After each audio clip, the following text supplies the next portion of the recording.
Okay, so the next unit we're going to do in 3U is all going to be about quadratics, so a lot of what you did in the grade 10 course is going to come flying back at you all at once. We're going to take some time today and review a lot of the stuff that you would have seen last year in grade 10. Okay, so first thing you're going to want to do here, this is just a picture of a standard parabola here. I just want to take a minute here and label the main features of this parabola, so the vertex, intercepts, and axis symmetry. So take a second and give that a try. Okay, now let's just take a look at the answers here. So again, just remembering some of these key points here, and a lot of these came up last unit as well, just a bit of review. We got our vertex here. It's the highest or lowest point on the graph. Highest point if the graph is opening down, lowest point if the graph is opening up. We've got our x-intercepts, point where it crosses the x-axis, y-intercept here, and axis symmetry. Remember, that's that invisible line, vertical line that cuts the parabola in half. So as a quick sort of warm-up, see what you remember from last year. I want you to think about, we got 6 equations of parabolas down here. I want you to tell me which ones open up. So first you're going to want to remember what about the equation would tell you whether the equation was opening up or down, and then use that to try and figure out your answer. So take a minute and try this on your own or in a group, and then we'll go through it together. Okay, so before we take this up, let's just review a couple things that might have come back to us. Let's just take a look at the main forms you would have seen of a quadratic back in grade 10. So the first one was standard form, your ax squared plus bx plus c. And again, which of these values told you whether the equation is opening up or down? Well, you see if we can change c, that doesn't affect the direction of opening. B doesn't affect the direction of opening. What does affect it is a. So you'll see that as a is positive, our parabola opens up, and as a is negative, our parabola opens down. Okay, so if you have something in standard form, the value is negative, positive or negative, that'll tell you whether it's opening up or down. Okay, let's take a look at the next one you saw, which is vertex form, and the same idea here as well. So you can change h and k. I'll change the location of your vertex, but not too much else. But again, it's the at a value. The a value becomes negative. Oh, look, your parabola is opening down. So if you're in standard form or vertex form, it's pretty easy to see the equations opening up or down. Where it can get a little bit trickier is looking at the other forms you saw, mainly factored form, partially factored form. So, for example, here's 2 equations in factored form. First one here, you got negative 2, x minus 4, x plus 6. So, first glance, look at that a value out in front. Oh, it's negative 2, must open down. We graph it. Oh, and look, it does. So, our instinct is right there. However, it's a little bit trickier if you look at the next one. The value in front here, negative 4, would make us think that the parabola is opening down. However, what happens when we graph it? Oh, it's actually opening up. And the reason for that is if you look inside this first bracket here, one of the coefficients of x is negative. So if you were to expand this to put it into standard form using your array, then your a value would be positive.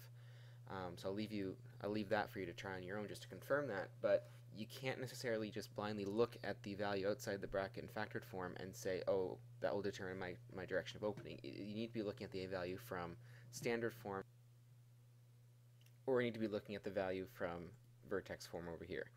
And the same is true of partially factored form. Now, just as a bit of a recap, you may not have done much partially factored form in grade 10. Here's what it looks like. Here's your typical example one. You got y equals 2, bracket x plus 5, bracket x minus 2 plus 4. And it kind of looks like factored form. If this plus 4 was in here, you'd have factored form. But this plus 4 changes things slightly. Instead of having, if this were factored form here, your x-intercepts would be negative 5 and 2, because those would be the values that make the equation 0. They make y 0. However, with that plus 4 that's in here now, those x values, negative 5 and 2, don't make the equation 0. They actually make the equation 4. So if we take a look at the graph here, when x equals negative 5, y equals 4. When x equals positive 2, y equals 4. So what this equation gives us, it doesn't give us any x-intercepts, but it gives us 2 points of the same y value, which can be very, very useful for helping us find the axis symmetry and then moving forward from there, the vertex. So that's where partial factored form comes from. Now, looking at this here, you can follow the same trap you did with regular factored form. You look at this a value out in front here, you see it being positive, my equation opens up, everything looks good. However, if you look at the second one right here, this value in front of the bracket is negative, so your instinct might say it opens down. However, when you graph it, this one opens up as well. And again, what you're looking at here is inside this second bracket you got a coefficient that's negative, so if you were to expand this out and put it into standard form, you'd have an a value that's positive. So again, look at your a value from standard form or from vertex form to determine your direction of opening. Okay, so with that in mind, let's go back and take a look at these ones. So the easiest ones to do would be the ones that are in vertex form or in standard form. So let's start with those. So right over here, this one's in vertex form, a value is negative, so this one should be opening down. This one's in vertex form, that's going to be opening up, a value is positive. This one's in standard form, a value is positive, this one's also opening up. So if the other ones, they're not in standard vertex form, you got to think about it a little bit. If you were to expand this out into standard form using an array, you'd have you don't have to go through the entire thing if you're just looking for the a value. You can just look at your coefficients of x. You got a coefficient of 1 here, coefficient of 1 here, so 1 times 1 times 2, that will give me 2x squared in standard form. And again, there's more to it. I don't know what it is right now, I can figure it out, but that's all I really need to find my direction of opening. So that one's going to open up. Okay, similarly down here, let's look at our coefficients. Negative 2, positive 1, 3 out in front, so 3 times negative 2 is negative 6 times 1 is negative 6. So this will be negative 6x squared in standard form, plus whatever, but either way this one will now be opening down. And last but not least, this one's in partial factored form. Same idea, look for your coefficients, negative 3, 1, and negative 1. So that result will be positive, so you'll have positive 3 x squared plus whatever else. So this one's going to be opening up. Okay, so hopefully that wasn't too painful. Hopefully it came back to us sort of quickly. So a few things to recap here when you're trying to find zeros of a quadratic. It all depends what kind of form you're in. If you're in factor form, that's the one where you're most happy to find the zeros in because it's already in factor form. You just say each factor is 0 and solve. We're going to do examples of all of these coming up. If you're in vertex form, you're going to have one instance of x. You just don't need to do any work except algebra. Just rearrange the equation and solve. If you're in standard form, then you got a few options. If possible, you can factor it. Then you can put yourself into factored form and do everything we did over there. If you're having trouble with factoring, you could use a quadratic formula. And if you remember that little thing from grade 10, that can help you out as well. And the other option is you could complete the square, put it into vertex form, and then do what you did over here. Now, personally, I find that way a little bit longer, but if you really like that way, feel free to do it. And if you happen to be in partial factored form, you probably want to do a little bit of algebra, expand and simplify with an array, put it in a standard form, then you can do one of these options down here. So let's take a look at some examples here, and hopefully some of it comes back to us. So first thing we want to figure out with this one, we want to find the zeros. We are in factored form. So we're happy if we're in factored form. We just need to take a look at each of these factors and set them equal to 0. So 7x minus 5, well, 7x equals 5, sorry, 7x minus 5 equals 0. What value of x makes that true? So we do a little bit of algebra here, and we get the value of x equals 5 over 7. And then over here, we're going to get 1 minus 2x equals 0. And again, a couple steps of grade 9 algebra here. You're going to get x equals 1 over 2.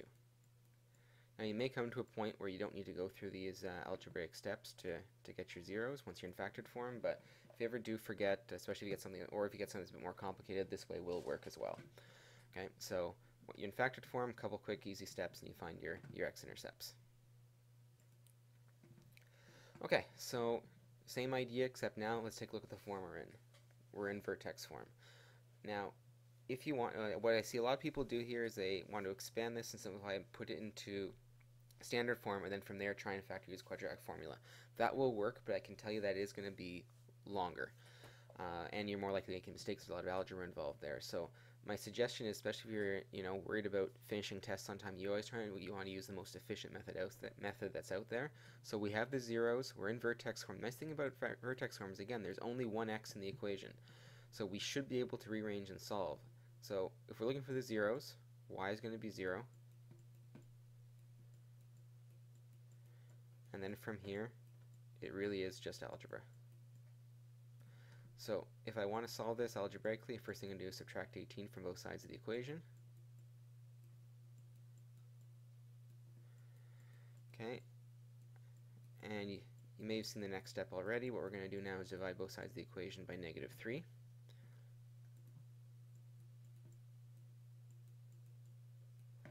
So that's going to give me 6 on the left side, x minus 4 all squared. Now we can take the square root, so we're going to get plus or minus root 6. You cannot forget the plus or minus, otherwise you're actually going to lose one of your x-intercepts. Okay, and then it's just a matter of adding 4 to both sides, so we get plus or minus root 6 plus 4. Okay, so again what this means is you have two different x-intercepts here. One of them is going to be at positive root 6 plus 4, and the other one's going to be at negative root 6 plus 4. Okay, so that's why that plus or minus is very important. Without that, you're actually going to lose a solution. So, I know the numbers get kind of ugly, but this is much faster than expanding the standard form first. And you can see with an answer like this, what you would have gotten in standard form wouldn't have factored. Anyways, you'd have had to use quadratic formula, which is a whole other step on top of that. So again, try and look for the most efficient method of solving whenever you can. Okay, let's give the next one a try. So again, we're trying to find the zeros. The equation I'm giving you is in standard form. However, I have to be a little bit careful here. I'm not asking for the zeros of f at x. I'm asking for the zeros of f of 4x minus 3. So the first thing you got to do, and bring back in everything from Unit 1, all that function notation, is figure out what f of 4x minus 3 is. So we're changing the input of the equation from x to 4x minus 3. So wherever you see an x, we're replacing it with 4x minus 3. So it's 5 times 4x minus 3 all squared minus 6 times 4x minus 3 minus 8. Okay, so what I'd like you to do now is take some time, try and simplify that on your own so you can get an equation into standard form. Okay, so just pause it, and when you're finished, just push play. Okay, so let's take a second to reveal the answer here. Okay, so you can take a look there. I expanded this using an array, expanded and simplified it using distributive property, collected my like terms, and I got 80x squared minus 144x plus 55 once I was all simplified. Now, and we're still not done. We still need to find the zeros of this. So we have a couple of options here. We could try and factor this. Believe it or not, this one actually does factor, and I'll show you how I know in a sec. Or failing that, you can use quadratic formula. Now, the reason I know this factors is one thing you may remember from grade 10, the way you can always check if something factors from the quadratic formula, that part that's under the square root. So first of all, remember this is the quadratic formula, x equals negative b plus or minus the square root of b squared minus 4ac all over 2a. Okay, that part right here, right into the square root, the b squared minus 4ac, that had a special name, and if you remember, it was called the discriminant. And what makes the discriminant special is we can actually use that to determine how many zeros we have. So if you think about what's happening here in the quadratic formula, this is under a square root. So if the b squared minus 4ac happen to be negative, you have a negative under the square root, which as we know is not possible. So if it was negative, we'd have no x-intercepts. If it's positive, we'd have 2 x-intercepts, and if it was 0, we'd have 1. But the other thing that comes out of this is if this happens to be a perfect square, then we know it actually can be factored. So if we do that here, b squared minus 4ac, this will give me negative 144 squared minus 4 times 80 times 55.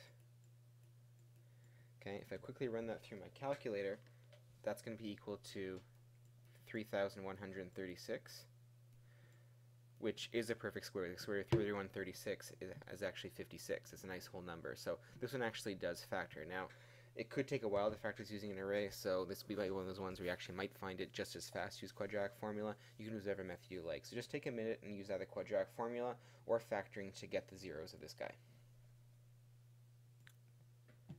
Okay, so depending on what method you used, I did factoring, so that brought me down to 4x minus 5 and 20x minus 11. So if I solve each of those, set each of those brackets equal to 0, I can find that the x-intercepts or the zeros are going to be 5 over 4 or 11 over 20. Okay, so If you use quadratic formula, you should have gotten the same thing. Okay, we'll continue this in part 2, and we'll see you there. Cheers.